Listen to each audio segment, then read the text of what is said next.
अरे नरेंद्र भैया आप अचानक। अरे बस आइए अंदर। शेफाली देखो नरेंद्र भैया आए इतने दिनों बाद। आइए आइए अंदर आइए। कैसा है तू? मैं ठीक हूँ भैया, आप कैसे हैं? नमस्ते। शेफाली भैया के पाँव छुओ। अरे नहीं नहीं, ठीक है, सब ठीक है। एक काम करो, कुछ खाने को ले आओ। नहीं नहीं नहीं नहीं, कुछ मत लेकर आना। इतने दिनों बाद मिले हैं, बैठकर आराम से बात करते हैं ना। देर लगेगी तो मैं बाजारों आती हूँ। नहीं, देर तक नहीं रुकना है, बस थोड़ी देर में चला जाऊंगा। वो तो मैं बस यहाँ से गुजर रहा था तो सोचा तुझसे मिल लेता हूँ। छोटा भाई है तो कभी कभी मिलने का मन करता है। एक साथ इतने टाइम तक घर में रहे हैं एक ही, तो याद आ जाती है। चाय वाय बनानी है?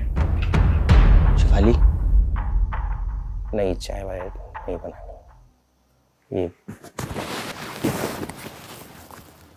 ले।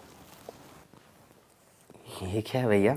कोमल के एडमिशन के टाइम पे तूने पैसे दिए थे ना, तो हो गए थे मुझ पे, तो सोचा लौटा देता हूँ।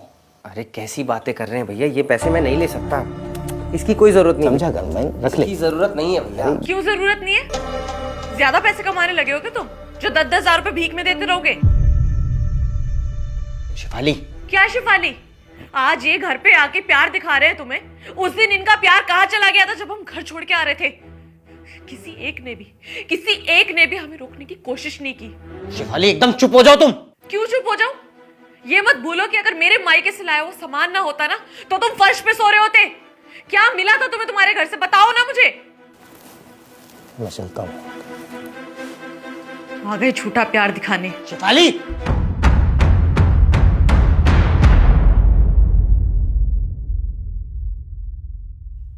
झूठा नहीं, सच्चा है।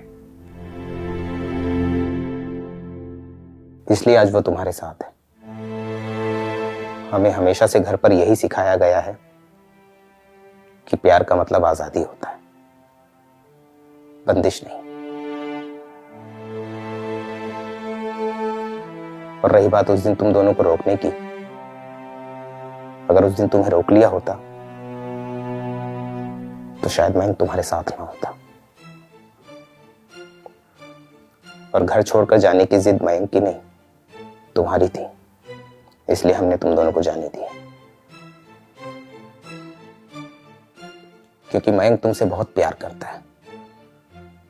प्यार हम भी उतना ही करते हैं मयंक से जितना तुम करती हो। इसलिए हम कभी यहां नहीं आते हैं, क्योंकि अगर हम यहां आएंगे तो तुम्हें परेशानी होगी। तुम्हें परेशानी होगी तो मयंक को परेशानी होगी। एक भाई का दूसरे भाई के साथ जो प्यार होता है वो कभी कोई समझ नहीं पाता। शादियां हो जाती हैं, दो भाई अलग हो जाते हैं, जिम्मेदारियां आती हैं, लेकिन उसके बाद भी एक भाई हमेशा यही चाहता है कि उसका भाई हमेशा खुश रहे। और ये 10,000 की जो भीख है, ये भीख नहीं है, एक भाई का सहयोग है। मैं पहले भी कई बार ये पैसे लौटाने के लिए आया था, बेल भी बजाई थी, लेकिन कभी खोला ही नहीं किसी ने, इसलिए चुपचाप चला गया। ये बात मैं कहना नहीं चाहता था, लेकिन तुमने मेरे प्यार को झूठा बोला, इसलिए कहनी पड़ रही है। चलता हूं मैं। भैया भैया